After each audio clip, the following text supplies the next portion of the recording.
It's smooth like butter. It's Kmart. It's Kmart on a Saturday afternoon when you drifted in after the arcade and you're looking through the tapes and you're like, maybe I'll have A&W on the way home. And it's a nice smooth Saturday afternoon.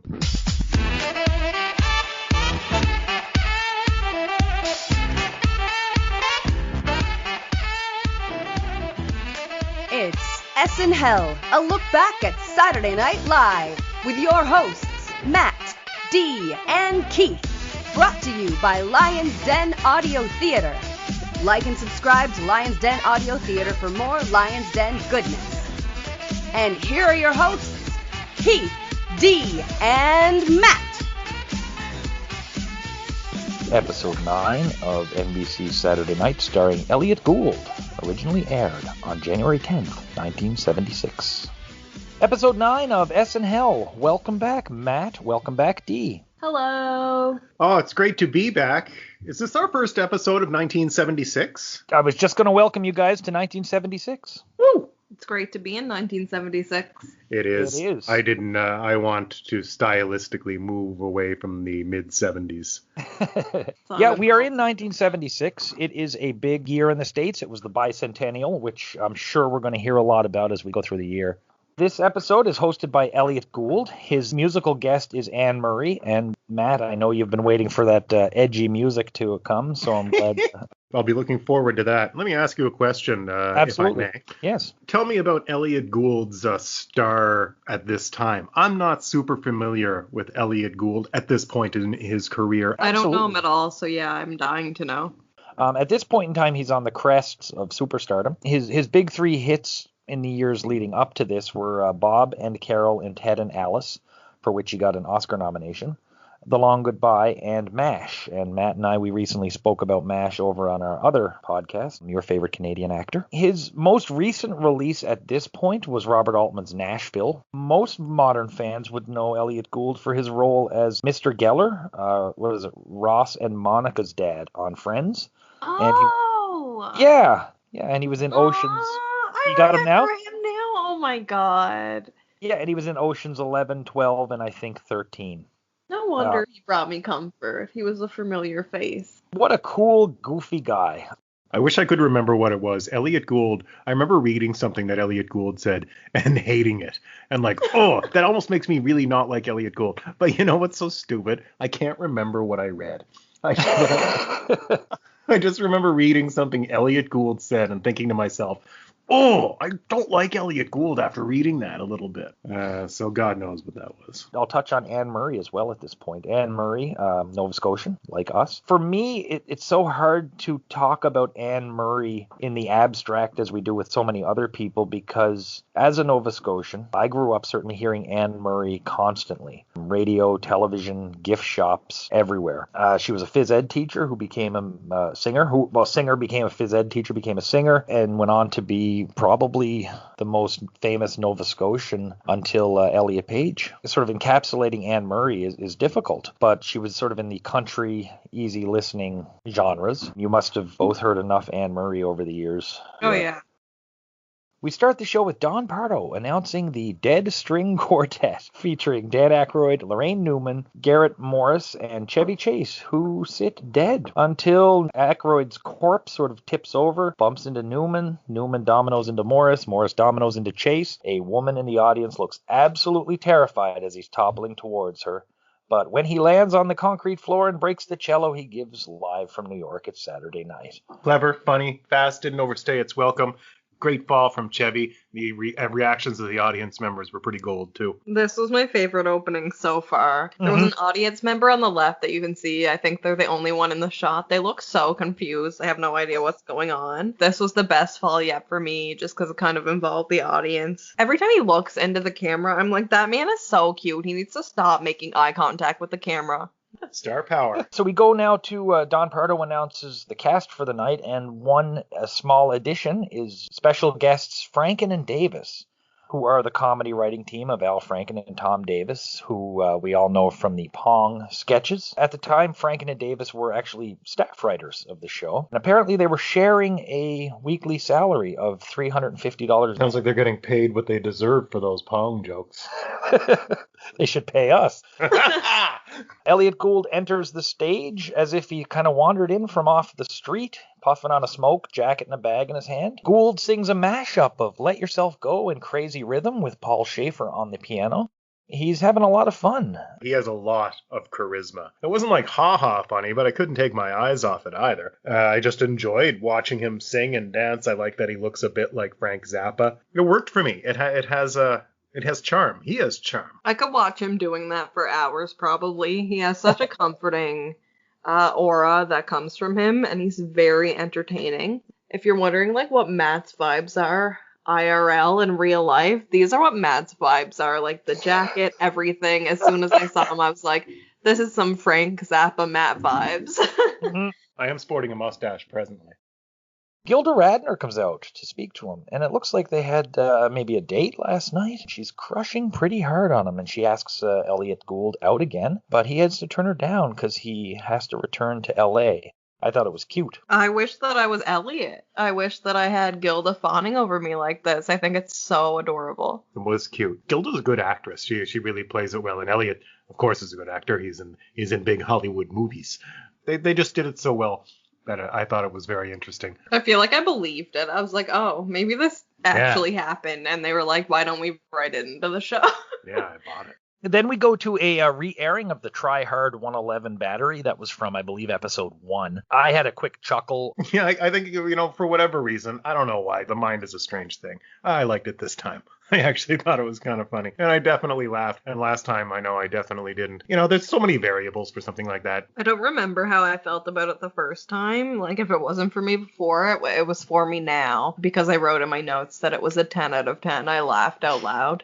Then we go to our next sketch, or our first real sketch of the night, Interior Demolitionists. Jane Curtin is visited by Chevy Chase and Elliot Gould, who work as interior demolitionists, and their job is to come to somebody's house and break stuff. And they have various instruments. My favorite is the handheld wrecking ball. Panicked Curtin, who didn't know they were coming, keeps hollering up to her husband, played by Dan Aykroyd, who's in the shower. Garrett Morris joins the demolitionist team as an explosive expert and wires up the sofa. Aykroyd is not happy. I expected more rubble. I expected more fragments. Yeah, that was a good line. I thought this was just hilarious. I thought it was so cool that they really got to destroy a lot of shit on the set, and they got to cut down the chandelier and the pops of the TV and the thing going off on the couch. I thought it was really funny. Jane Curtin was good as the bewildered wife. Chevy was really into it. He looked like he was enjoying smashing the shit out of things. Good performances all around. At one point, Chevy goes to put back up the shelf. In the background, you can just see him lifting the shelf back into place. That destroyed me. What I really liked was at the end of the sketch when Jane Curtin throws the vase and it didn't break. It kind of made a case for why interior demolitionists are important. You got to hire a pro, right? This was a fun one. Great start. And a lot of energy. I like when they start the show with lots of energy like this. Like high energy sketches should always be at the top. And this was this gets you going. Our next bit is a group therapy session. Elliot Gould, as a psychologist or psychiatrist, leads a group therapy session with John Belushi as Don Vito Corleone. And if you're a Godfather fan or a Godfather super fan like I am, I found this absolutely hilarious because of all the references to the Godfather and all the lines and bits that were taken out and used for comedic effect. I did think this sketch had a natural ending, but then they went on for another couple minutes with a bit more of Sherry. At first I was sort of not strong on that part, and then realized that this was a very early Valley Girl voice that Newman was doing. Kind of became cliched later, but I kind of partially thought that maybe they should have been two different sketches. Belushi was so funny in this, from the facial expression that he held the whole time, with jutting his bottom jaw out and his top lip. So funny, so good. Every single time he spoke, I think I laughed. And Lorraine Newman, this has been her character so far. I fully believe it when she's in this character. I love it. It makes me laugh. Maybe it didn't really fit in this, but because it was a group setting, it makes sense that it would kind of feel a little bit off when she went into her story. And when she started talking, that was really funny to me in a whole different way. I loved this. I absolutely loved this. I thought it was pretty good too. Belushi obviously does a great impression. I have never seen The Godfather from start to finish. Me either. Keith, are you okay? I'm doing all right. I'm doing okay. The highlight for me was actually definitely Lorraine Newman. I agree with what you said, Keith. It probably should have been two different bits. But oh my gosh, I thought she killed it. Because you're right. You know, what is this? The early 1976? That hit song Valley Girl is not going to be a number one for another, that was 1982.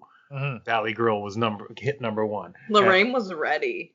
She knew what was coming. She was ready for this. And she was prepared. She just went off. That was like a little monologue that she just fired out there. She didn't stammer. She didn't stutter. She had that Valley Girl character down. And yeah, so much earlier than all the 80s, because this is going to be a big trope in the 80s, the Valley Girl. Yeah. Oh my God, for sure. I think earlier it felt to me like she wasn't vibing with the characters that she was written for, and this is the first time where it feels like she really gets to show her talent. What I'm noticing more and more about Newman is how she can disappear. She's not obviously Lorraine Newman every time, and that's a lot more difficult typically for women to do than men, because men can slap on, usually a beard or a mustache or whatever. But she's really disappearing into these characters, and it's great. I agree. I have asked several times, is that Lorraine Newman? Because I just wasn't completely sure. This was a hit for me, this one. And speaking of hits, new shimmer. It's a floor wax. It's a dessert topping. This is a classic ad. In the 90s when they were playing SNL,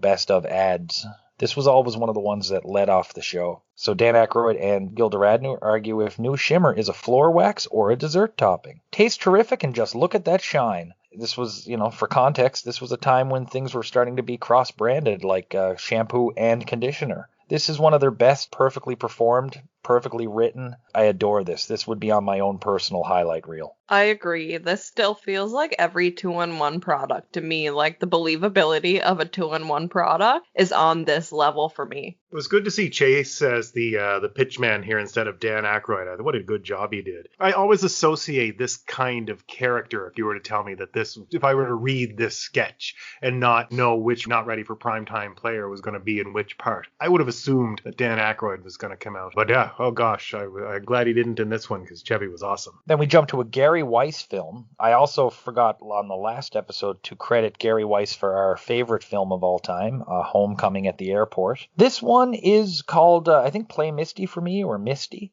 And what it is, it's just a bunch of clips showing a bunch of piano bar lounge singers singing very different versions of Misty. At the time, everyone was playing this song, and there were very, very many different variations of it. I know the song. I sort of like the kitschiness of lounge singers, but this one didn't really do it for me. I guess maybe it would be expected of me if you were to take my opinions thus far and analyze them. Maybe Matt doesn't like this. I really enjoyed this a great deal. There was something so cool in late night TV and kitschy and off and weird about it. And like the quality of the footage being so different from like shot to shot, and the styles of the singers varying around from shot to shot. It's not something on paper that maybe I would like if this was any other genre, but old man 70s lounge singer, I wouldn't be into it. But this spoke to me. I loved it. I loved it. Not at first, like, as it kind of lulled me into it, I started to feel a little bit tired of the show, like, getting me into my feelings. So I actually looked away. I was like, I pretend I do not see it. I pretend I do not hear it. I do not want to cry about this. I don't want to get emotional about this. I don't know if that was the intention, but it definitely, I had an emotional reaction to this. I'm not going to lie. I had some sort of emotional reaction to this. Yeah, I liked it, and I think it will stick out for me. I would like to see more stuff that feels like this. Yeah, I felt it was, I don't know, it really hit all my nostalgia buttons. It made me think I was in a different time, a different place. I just really thought it was spot on. And considering how much I hated the first one, what a turnaround. So I'd certainly be curious to see a number 3. Okay, so then we have a Chiron, and there's a gentleman in the audience who is a corrupt city official. He got a kick out of it. This guy actually looked like a corrupt city official, but he also, I think he's a celebrity or something. He looked familiar, this man that they showed. And when the camera went on him, the audience seemed to cheer a little bit. So I don't know if he was somebody of some renown. Yeah, I didn't recognize him, but you're right. They were spot on. He was straight out of Central Casting. So next we go to Elliot and Gilda Part 2. Gilda walked by Elliot's dressing room and she saw a woman named Linda in there who's very pretty. Elliot Gould says she's just an old friend of his and he likes to visit when he's in New York. Gilda kind of gets jealous and doubles down on what she said earlier about having a great time with him last night. Then they throw to Anne Murray, and Gilda gets jealous. Who's Anne Murray? Still nice chemistry between these two, and nice banter. Yeah, it continued to work for me. Keep raising the stakes. I like when they have hooks throughout the show. Little running gags. I agree with that. Thought it was cute. And if they continue on with it, I'm sure I will continue to think it's cute. So now we go to Anne Murray. She sings the song, I think it was originally called The Call, but it's also known as Long Distance Call, and it's from her 1975 album Together. She did what she does very well live. It's not my type of music. It was a great Anne Murray performance. Yeah, I mean, Anne Murray was never my type of music. Like, that's the kind of song that you would hear at, like an anniversary party, a family reunion, any function like that. But her voice is angelic, honestly. I wouldn't listen to her if I was just chilling by myself, but her voice is really nice. I have a little complaint, though. And I promise this is probably my only complaint this whole episode. But she was done dirty by her hairstylist. Like, who? Like, before it zoomed in on her, I was like, how old was she when this came out? Because she's looking like my great-grandmother like a week before she died. This is not good. Like, this look, her outfit looks comfy as hell, though. The perm, though. Yeah, she kind of has the Bob Ross thing on the go. It's just really atrocious. I mean, listen, Anne Murray, it just reminds me of my youth, and it hits a nostalgia button for me that I'm just not really capable of disliking it. It's almost like a coziness. But I mean, it's so Kmart. It's so plain white jockeys, white bread. It's your grandma's music. Let's get that right. But I mean, she does it well. And since I grew up with it, there was a kind of a charm to it. I totally get why somebody would watch this and be like, the fuck is this? I'm going to the bathroom. That's just me personally. And yeah, her hair is a sin. Her outfit is a sin. Somebody should have maybe suggested something about that. Bit out of the fashion for the times, I would say, even in 1975. She was literally done dirty here by her hairstylist. Like, I'm just looking out for my sister. So now we go to Weekend Update. I noticed right off the bat that I'm Chevy Chase and You're Not got no reaction whatsoever. Didn't get one from me either. Yeah, weird. So just to go through some highlights, a lot of Gerald Ford stuff. I think some of the charm, I guess, to these Gerald Ford jokes is prior to this, you had a lot of like presidential impressions and stuff, but blatant mockery of the president in the United States was not a common thing on television. We then go to Angola again, which is Angelo flipping a pizza or flipping dough again. It was funnier this time, but it was because I knew what was coming, and I knew that the audience maybe didn't know what was coming, so that was funny for me personally. But if I was sitting in the audience, I don't know if that would have hit for me. This episode keeps giving me weird feelings. First of all, and I mean that in a good way, because even when the jokes aren't landing for me, I don't know what it is about this particular episode, but it's giving me such nostalgic SNL charm. This episode is really like a warm blanket. I talked about it with the pacemaker thing before. I didn't like that joke the first time. This time I was like, that's pretty good. The Angelo thing, I was captivated by the grainy pizzeria footage. This is kind of what I was looking for when the show started. New York, 70s, grainy, almost grimy footage. Like you can almost smell it and feel it. This feels like when you realize a baby has self-awareness and you put it in front of a mirror and it starts to realize that it's itself. It has consciousness. The rain at the Cape. Yeah, this is Lorraine at Cape Canaveral watching a rocket be launched into space filled with waste. This is, I think, the first use of a green screen on Saturday Night Live. Your first time seeing Lorraine Newman as the reporter was a hit, and then the last time was not so popular. How did this one work for you? She really toned it down this time, so I liked it much more. And I thought they gave her some good jokes. Is this like the origin of bad green screen humor? Because, oh my god, it was so funny. It reminds me of like YouTube in 2006. How she's just talking and it's panning away up to the rocket, and you can just hear her be like, oh, the power, oh, the thrust. Like... So good. So funny. I think we're seeing that Lorraine Newman was more of a pioneer of comedy than I thought. I'm starting to think she was really a pioneer for the form of the short form comedy we see today on YouTube or TikTok. Those quick little bites of very specific ridiculous personalities. That is so cool to see in an earlier time than now. We go to a re-airing of the Jamatol commercial with Michael O'Donoghue and Chevy Chase as husband and wife. And I did find the Geritol ad, what that ad is parodying, and I'm going to put that on our Twitter feed at SNHell1. Oh, cool. Yeah, I'm also going to put the Show Us Your Larks, the one that's parodying the guns. I'm going to share that on Twitter as well. We have a Twitter feed. What's our handle? SNHell1. At SNHell1. I don't have Twitter because I won't give it my phone number. Would you like to know what the tagline of the actual Geritol ad was? Please. My wife. I think I'll keep her. Stop. No wonder they went ahead and did this. Oh my God. And that will be on our Twitter at SNHell1. D, I look forward to reaction to that extremely, extremely sexist ad.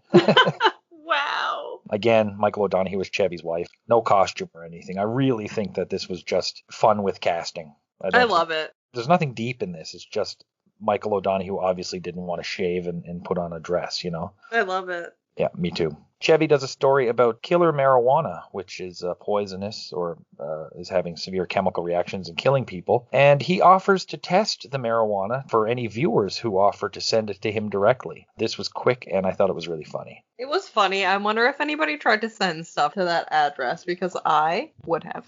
I would almost guarantee that people sent marijuana and then some to that address. For sure. I wonder what the address actually was, though. Like, I'm sure Chevy didn't give his actual address on the air. Angelo's Pizza Shop gets inundated with weed from well-meaning viewers. Angelo didn't complain. The NBC logo expensive graphic design was especially hilarious to me personally, as someone that has worked in like graphic design throughout my life. This is so true. Like, the most basic designs will go for so much money. And it was just funny to see him go through all the designs and see them kind of deteriorate, like, as he was going through them.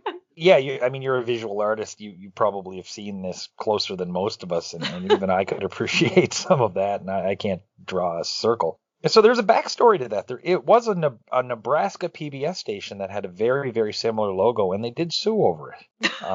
And there was an out-of-court settlement, and they got $800,000 in new equipment from NBC and money to finance getting a new logo. That's actually sickening. I hope their new logo was, like, more than shapes.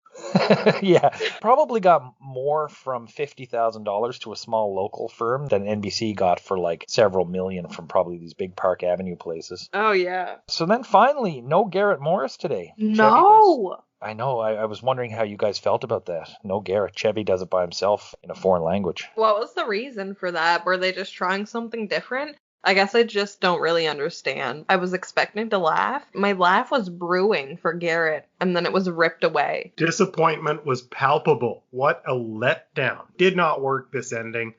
I like Chevy Chase just fine. But yeah, look, kind of like what Dee said. Like, at this point, I had the laughter cocked and ready. It was brewed. I was ready to drink it. I was stoked. You know what? But when the weekend updates started this time, I even listened to the top story because I was like, I'm going to try to imagine Garrett shouting it. Today's top story. And it never happened. This blue balled me hard. Yeah, I was really disappointed. Now, maybe they're bait and switching us and Garrett will be back next time. It was disappointing. I mean, I was going to say this at the end of the recording, but I'm noticing that there's not much Garrett in this episode. He has a couple of lines at the very beginning, and then he's a glorified extra for everything else. I know. I'm starting to have, like, actual anxiety that they're starting to phase him out. If I lose this man on the show, I don't know. There's going to be a little too much whiteness for me. There are some definite Garrett highlights coming up, throughout the series that we just haven't seen yet that I know are out there. But I don't know what was up this particular week. The next sketch is the Killer Bees. Chevy Chase and Gilda Radner are a married couple, and they get a warning about killer bees crossing from South America into America. In come the Killer Bees from South America, who are basically a parody of the Mexican Bandidos from many, many movies, but definitely Eli Wallach in The Magnificent Seven. And they're looking for pollen. Chevy and Radner have no pollen. Their pollen, they say, is all at their Aunt Betty's. But these killer bees are smart because they already have Aunt Betty with them. Aunt Betty's played by Jane Curtin. So the first, we'll split this sketch in two, I think, if that works for you guys. It works for me because I was just going to say this one's a tale of two sketches. Mhm. It is. Elliot Gould, as one of the bees, goes into a bit of a monologue about how his life was tough and his town was impoverished. So up to this stage, how was the sketch working for you? This is my preferred stage of the sketch. Phase 1 of this sketch is a home run for me. The bees are great. Elliot Gould really feels like a not ready for primetime player. He has blended in seamlessly with the cast. He's not standing out like Candice Bergen is like, I'm the star, and it's all about her being the star, and even in her sketch, look at me, look at me. I don't get that from Elliot Gould. He really is lost in the cast, and I think that's an amazing compliment to give him. B. Belushi is really funny for me, but I don't understand why they had to go into this with the Mexican accents. Like, they could have just been like bees with guns, because the Absolutely, concept yep. in general is hilarious to me. It just made me feel bad for laughing. That was very much like a movie TV stereotype. It was definitely farcical. I don't think it was mean-spirited by any stretch. And and you know me, I think this show has been mean-spirited. I think Belushi's Japanese hotel guy is mean-spirited. But I don't get that vibe here. I actually thought Belushi was hilarious here. He generated some of my biggest laughs of the night with his Mexican bee madness, is what I'm trying to say. And I think the difference being Eli Wallach played this kind of character in The Magnificent Seven. And by today's standards, I think casting Eli Wallach in that role was the mistake. And these guys are parodying him. This is a gray area, and I totally understand if people are jarred by it. I'm not Mexican or South American. Who cares what I say? But in this one, I didn't get a mean-spirited vibe at all. But I actually preferred the second half of the sketch. Yeah, I guess we'll disagree there, and I'd be interested to hear your thoughts. So yeah, the camera leaves Elliot Gould, and people start pointing out there's some technical difficulties coming on. Lorne Michaels comes out to see what's going wrong. And this is the on-screen debut of Lorne Michaels. And then he heads to the control room. And we see longtime director Dave Wilson, who is drunk at the helm. Belushi gives a really interesting monologue about Dave Wilson's failed career and how he's now, because of alcoholism, he now has to work at Saturday Night Live. I laughed all the way through. I liked this meta fourth wall breaking. And it was fun to see Lorne Michaels, because it's just always fun to see Lorne Michaels. I thought it was all like, we're gonna be cool meta, but not really. Like, the jokes stopped. The good performances stopped. Lorne's not an actor. I didn't think, he's not funny, and he goes to see that drunk in the control room. I'm going to separate the sketch into a small phase 3, actually, now that I think about it. Okay. So let me leave off the ending and just say that this middle piece with Lorne and the camera and the control room, it felt forced to me. I didn't vibe with it. I thought this was just like, oh, we'll do something meta and it'll be funny. So as the chaos is going and Dave Wilson's been fired. I laughed when I found out that it was Lorne's dad. Well, that's right, yeah, because they say it's Lorne's father afterwards.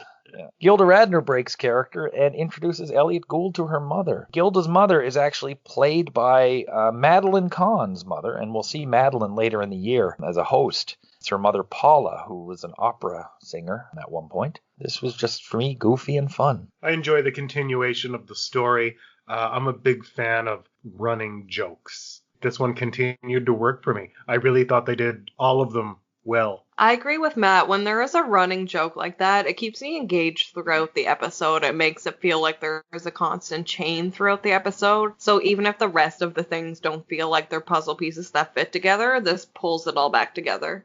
Our next segment is an Albert Brooks film. Realizing that people aren't finding his stuff funny, Albert Brooks goes to an audience research institute.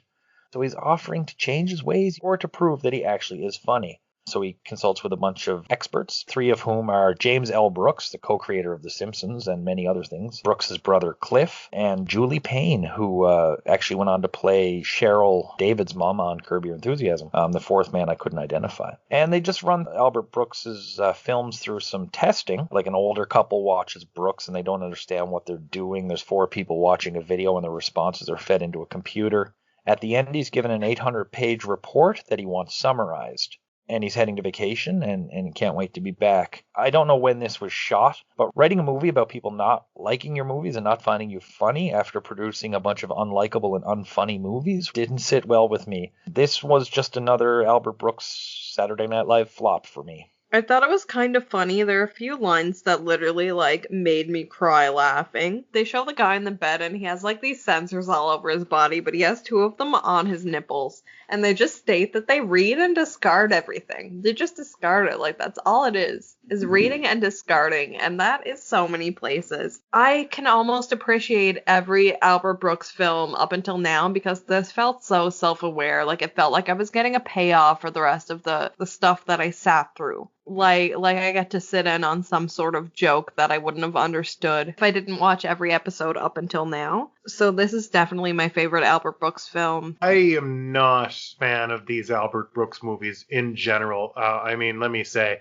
this is my favorite one that I've seen, for sure. I got the sense, maybe from watching this, that he knows people aren't liking my movies. Fucking good. They're not funny. I was going to say it makes the other film, because earlier we watched that film about the lounge singers doing Misty.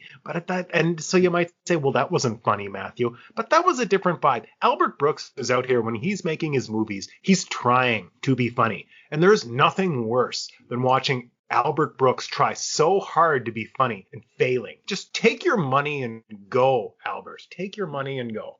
But that's what he's doing. By not being funny, he is taking his money and going. Then go. Mm-hmm. Give me the go part. He's gone. Good. Hashtag. Get your bag, Albert. Yes. Literally, though, get your bag, girl. Like, honestly, at the time, if you were in this position and say you were stuck in a spot, like, where maybe you couldn't come up with your most creative ideas, are you not going to take the bag? Honestly. It must be very frustrating for Albert Brooks he's probably heard a lot of criticisms about his films at this point, and he's like, well, man, you know what, I'm being paid well, and I think I'm doing funny material. And, you got James Brooks here. James Brooks is a legendary producer. But you know what? What you're doing for this particular late night show, Albert, it just doesn't work. There's nothing wrong with admitting failure. Take your money and go. I said get your bag.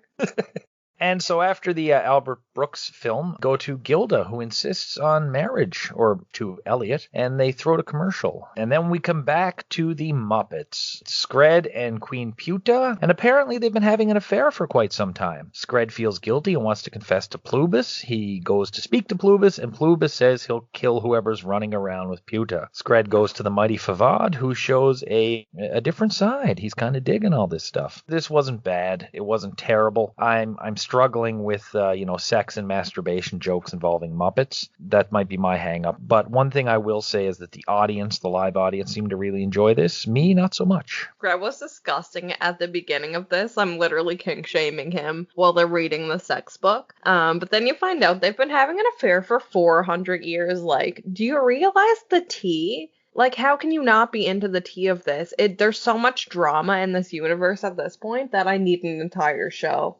So yeah, we have Scred here as a homewrecker. I'm not gonna lie, I love the dregs at this point. I wish it was its own show, separate from SNL, because I know that I'm not going to get the depth and the amount that I want out of it. And I feel like it takes me out of SNL because I want to just watch this as a show. It takes you out of SNL because you're watching like comedy and everything's funny and entertaining. And then you see something like this and you're like, what the fuck? I can't believe you would suggest that this should have a show. I love it. Oh my God. I love it. I love Scred. I love the drama. This should not have a show. This should not have the TV time it's allotted. This is contractual obligation trash. This is a piss break. This is get out of here with this. I can hear you breathing to talk. Let me finish. This is shit. Jim Henson's worst work, a TV show that's not geared toward children with these contraptions and with this level of joke, these juvenile ass fucking jokes. Trash. Waste of time. Ooh. These just make me mad. Can these guys also take their money and go, get your bag, go?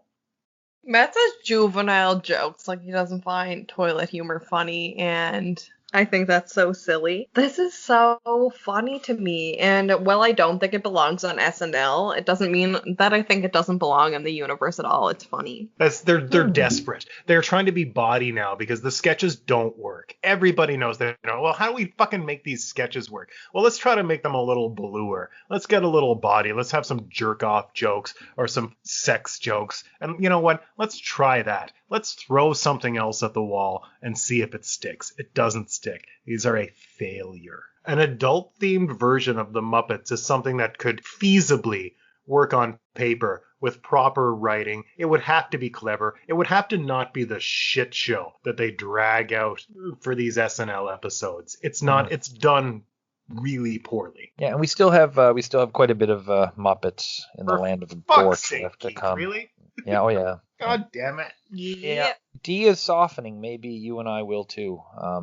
And like I said in another episode, D has been on Team Scred since day one. Day one, baby. Our next sketch is called Birthright, and it's Jane Curtin playing a host of a TV show. And it features Dan Aykroyd and Elliot Gould as doctors. Aykroyd is playing Dr. Pierre Lechèvre, but he says, please call me Jacques, who is a master of the Le Boyer method of birth, which is basically similar to how it's done a lot of places these days. And this is actually based on an actual thing. A Dr. Le Boyer wrote a book. It's called Birth Without Violence that advocated for a smooth and peaceful birth. Aykroyd demonstrates the process with a doll and the mother, and it shows a very nice, quiet birth with the baby slowly being welcomed into the world. Elliot Gould then shows the American method, which is called the Pearl Harbor, which is essentially a big loud party with a band and clowns and the baby being tossed around. I thought this sketch was a very entertaining but dry build to a nice big laugh at the end. I enjoyed it. I thought it was interesting because I feel like these really are kind of the two types of birth that are offered to people in this world at this point. Like, you can either have a chill at home birth where you're like in the bathtub, or you can have a birth at the hospital where everything's loud and bright. I don't know. I didn't really think it was like super funny. I always think it's funny how into character Dan Aykroyd gets, like his little finger condoms. Well, like, what was that? Like, he's so deep into the character that I literally believe that he's a doctor. Outside of the Muppets, this is my least favorite part of this episode, I think. I don't think the jokes worked. The doctor bits. I thought the little rubbers on the finger was cute. But, everybody's fine in it. But there wasn't really any jokes here. They're just throwing a little baby around and a bunch of hoopla. Oh, it's called a Pearl Harbor. I thought this might have been a little bit of filler. I didn't dig this sketch very much. Our next bit is Anne Murray singing Boogie With You. Everything I said about the first one, I'm super proud of my fellow Nova Scotian, but that's about it. She was pushing it here. This is not her kind of music. And Anne Murray has a nice voice, but she's not some fucking strong singer. It's not Mariah Carey out here. It's not even Sass Jordan. She can't be pulling off these, don't be trying to get gritty with your voice, Anne. Sing your standards, sing Snowbird, sing You Need Me. And be nice. It's smooth like butter. It's Kmart. It's Kmart on a Saturday afternoon when you drifted in after the arcade and you're looking through the tapes and you're like, maybe I'll have A&W on the way home. And it's a nice, smooth Saturday afternoon. Anne Murray, you can't sing this song with that hair. I'm sorry. There's a limit to what a white woman can pull off with her aesthetic and then trying to get into this vibe. There's such a disconnect between what she is presenting me and the vibe of the actual song. But she's fun. She's fun. She's having fun. And now we go to our last main segment of the night. It's the new comedy team of Al Franken and Tom Davis, a.k.a. the Pong Guys. And this is a modern take on what life would be like had, quote-unquote, the indigenous people won. Basically talks about white people as the minority and how life would be like if indigenous people treated white people the way white people were currently treating indigenous people. And I'd like to hear what you guys have to say first on this one, because I've got a lot to say, and a lot of it's based on factors outside of the sketch. Well, gosh, let me go first, because I really don't have much to say at all. And Dee has a look in her eyes that says she might have a little more than me. I thought it was fine. I thought it was funnier than their Pong bits. And they were they pushing it a little bit? I don't know. I didn't particularly find it funny. I didn't find it to be the filler that the Pearl Harbor baby sketch was. This is classic, like, last sketch of the night Saturday Night Live, where they put on the stuff that might push your buttons a little bit, that might edge you off a little bit. Edge you off. I think that means something else on the internet. These are white people, right? I just don't understand, like, being in the mindset that you would even think of this. That you would think, like, I'm going to imagine if I was in the position of indigenous people, whose land my ancestors stole, by the way, but I'm going to put myself in their shoes and then write jokes about it, like, what is that? Go back to Pong. Go back to Pong. I don't like this, and I don't want to see you again. But were they not trying to make the point, like that it's? I think they were trying to make the point that what we're doing is wrong, like for the Cleveland Indians. They were. Like, that's wrong. But you seem to not like that. Because it's not white man. It's not their point to make. But they have the platform. They're white dudes on national television. At least somebody's trying, maybe. I guess, but it just came off wrong because it's not their point to make. Like. I understand. It just came that. off wrong because of that, I guess. Like, I can see what they were trying to do if that was the point. Perhaps their heart is in the... Could you say their heart is in the right place? Their heart might be in the right place, but if their heart was in the right place, how hard could it be to find two indigenous people that want to tell jokes? I bet it's not that hard. Two. In all of the United States. Two. But I didn't really think about it too hard. And that's the show, everyone. Good night. Okay, now here's this is where the outside baseball information might be affecting me a little too much. Franken and Davis. Can I ask you a question before you start? Yes. Are they Jewish? Franken is. I thought so. Okay, when watching this one, I gave the benefit of the doubt, and that is totally informed by the fact that during Franken's time in the Senate, he was very much an ally to Native American causes and was very proactive in promoting and appointing the right people to the right jobs. That had been a passion for him from his whole life. So his heart is absolutely, I think, in the right place in this one. They also made a lot of jokes towards their own cultures, Jewish and Swedish. So in a sense, there was some equal opportunity offensives going on there. The other bit too that I think made this a little more palatable to me is that Franken and Davis were, though they were born in America, they were the children of immigrants or second generation immigrants. This is getting really deep and far perhaps too deep for this type of show. But these guys weren't descended from those who were responsible for the major atrocities of the 1800s and 1900s. Not that the atrocities didn't continue. I think that matters. Like, I think that it absolutely matters where you and your ancestors lay in history when you're going to make these sorts of jokes, and knowing that definitely softens my opinion.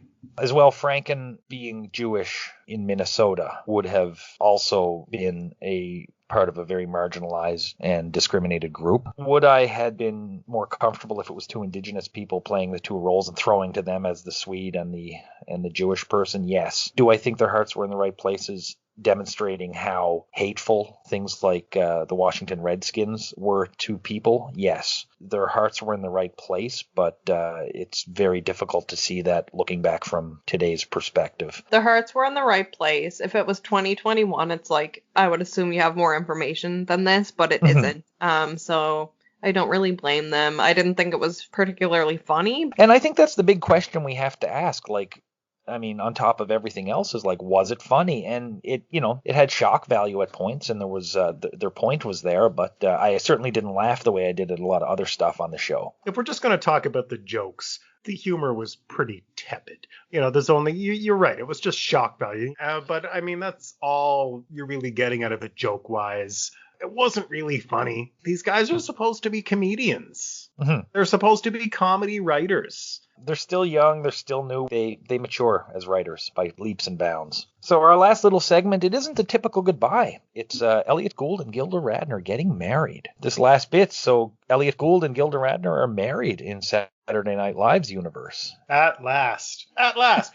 I love a good running joke. This paid off well. Good thought. I wonder whose idea this was. I don't know if it was Gilda's or just some fucking writer. Who knows? But I mean, going from start to finish, threading this throughout the whole show, I thought that was pretty smart writing. And gosh, Gilda is a perfect person to do it because she just brought the performance. I wouldn't have believed Lorraine or Jane in this role, but I also want to mention, because I forgot to mention earlier, that in the B sketch when they held a knife to her throat, she played that fucking slasher victim, the shock on her face, and she got those big eyes. She looked straight out of an Italian horror movie from 1976, like she was in Suspiria all of a sudden. What a good actress. Really liked Gilda Radner, liked her throughout the whole show. Good ending. I agree. Really impressed with Gilda. I'm really impressed with the shortness of this. I don't think it would have been as funny, like, if they had stood there and gone through the whole I do's of it. Do you know what I mean? They could have done that, but they didn't, and that was a good call. 100%. And then the last little bits that I noticed, Dave Wilson, fired director Dave Wilson's name is crossed out of the closing credits. I thought it was funny. I like that.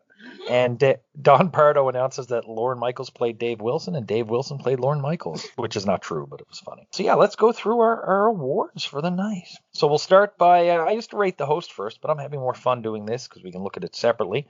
Let's rate the music. How did Anne Murray do for you? I'm going to give Anne Murray a 5 out of 10. I think her second song was a complete overreach. I don't really know if that's a big hit in her discography or anything. I've certainly never heard it before. And you know what? Her atrocious outfit and her terrible perm, that doesn't have anything to do with her performance. It's just bad television. But you know, for something that only has nostalgic value, I certainly can't give it more than a 5. Anne Murray, 6 out of 10. The energy wasn't high enough for me. I am completely disregarding that perm, that situation on that white woman's head. I really can't grade Anne Murray. It's almost like grading a relative's performance, and that's tricky for me. But I mean, she did what she did. It doesn't fit with Saturday Night Live, but good for her. And let's rate the host. Elliot Gould, I thought, blended in perfectly with the not ready for primetime players. He seemed like part of the show. He didn't seem like I've already mentioned, but he didn't seem like one of these hosts that wasn't interested in getting his hands dirty, that wasn't interested in enjoying the show. Elliot Gould, maybe one of my favorite hosts so far, outside of Richard Pryor, of course. But top 2, I'm going to give Elliot Gould as a host an 8 out of 10. That's huge for you. Yes. Yeah. Matt, was he better than Lily Tomlin? Yes. Interesting. Okay. Because Lily Tomlin had that Candice Bergen thing where she's like, I'm not part of the show. I'm special here. Yeah, Elliot really felt like part of the show to me. If he was on regularly, I would absolutely not complain about it. I'm going to give him an 8.5 out of 10 because that opening, so good. I think we're all on pretty much the exact same page here. He was very, very good. He was completely immersed in the sketches and the show. And even though he was the host, he blended in perfectly. He didn't overshine anyone. And he even was good enough to sort of let the other people have the joke lines. He was sort of setting them up. He went all in, and he did very, very well. I was really impressed with Elliot Gould. And what's the worst bit of the night for you guys? The Muppets. The Muppets really... What a really good episode this was. I mean, even the weird film with the lounge singers, that really could have taken me out of the episode, but it didn't. That's just kind of my vibe. That's just the kind of shtick I enjoy. Even Anne Murray just had the nostalgic value for me, and I think the Pearl Harbor baby thing was just filler, but that's fine because every show has filler. No, you know, there's going to be some very, very few perfect episodes, if there are any. Even the Albert Brooks film was better than usual, and you know, it ended on a smile because you think maybe you don't have to sit through another one in the near future. But the Muppets fuck up the flow of the episode. They take you out of the moment. It's a different kind of comedy. It's a different kind of presentation. It really ruined this episode for me. I wouldn't go so far as to say that the Muppets ruined an entire episode. Okay, I still liked the episode. That's fair. But I mean, gosh, like how out of place, what an eyesore. What an eyesore on this episode. You know what? Okay, I'm done. Go ahead. I am putting my hand over Matthew's mouth right now. Nothing in this episode offended me so much or took me out of the episode so much that I can even state anything for this for the first time. There's nothing that I want to say brought the episode down for me. I got a little bit in my feelings over that song at the beginning that Matthew was vibing with the piano players. But yeah, that didn't make me feel like I had to give the episode a lower rating, so. That's great to hear. The worst for me was Albert Brooks again. I was kind of enjoying the audience enjoying the Muppets, if that makes any sense at all. The Muppets were a very close second to the Albert Brooks film. I'm not working. It's not working for me at all, the Albert stuff. Your bit of the night. My bit of the night was the strange Gary Weiss film, Men Playing Misty, simply because I thought it was unique. I don't really think we're going to see, you know what, we're going to see some weird shit on Saturday Night Live sometimes going forward. There's going to be things that really seem out of the blue or like out of place in the show. Most of them happen, in the last half hour of the show. And, this is really anomalous. It's I thought it was weird. I did not think it was funny. But gosh, for whatever reason, I don't know. It really spoke to me. And I loved watching it. And I would watch it again. And that was my favorite moment of the show. The Demolitionists. It was so over the top. So ridiculous, just smashing stuff, yelling. Jane's face when she's yelling up the stairs to Dan while he's in the shower is priceless. Garrett comes out like you hear an explosion, and he walks in and he's like, I'm finished with the garage. That was good. So good. I loved this, and it kind of gave everybody a chance to give somebody a laugh in the audience. For me, it was the Shimmer skit, the commercial. I mean, I've seen it a million times, and it's still got a million laughs out of me this viewing. And this was a very strong episode. There was a lot of good stuff in it.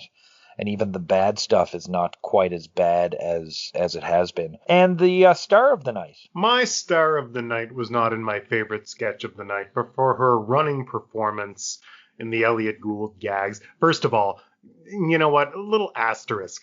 I think Elliot Gould was the star of the night.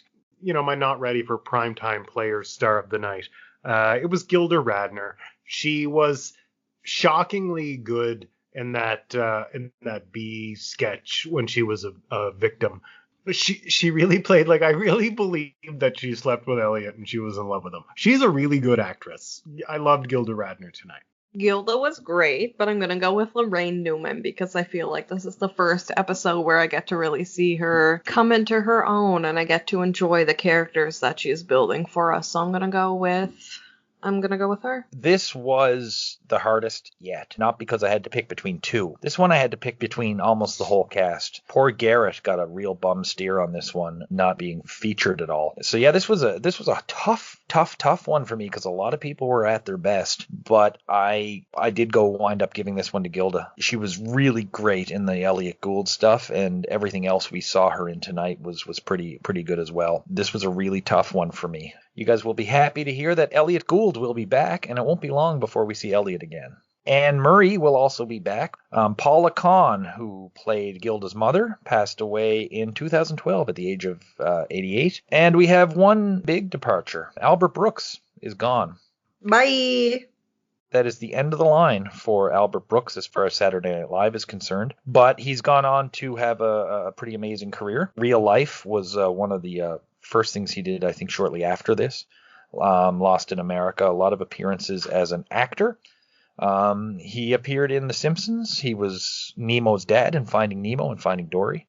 Broadcast News was another one of his big ones. And he actually was in Taxi Driver, which we talked about earlier. So why did this not work? The two stories, or Albert Brooks' story is basically he was living and shooting in L.A., and Lorne Michaels had less control over his work and therefore showed less ownership for it. Michaels, from his perspective, is basically that the movies were too long, they weren't funny, and they weren't conducive to the show. In many ways, both are probably true.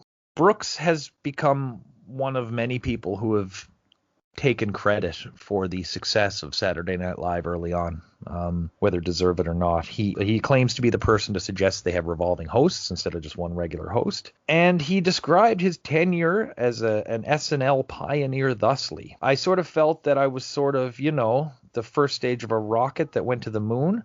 I provided the service. I helped get them off the ground, and about 2 miles up, I was thrown into the ocean. That is so dramatic, especially after you told me how much money he was paid. Like, I don't see you out here on the stage. I don't see you out here doing sets. Like, what do you mean? When I see a good idea from Albert Brooks on screen, I will give him a shred of credit. All I have seen from him so far on Saturday Night Live is a waste of time.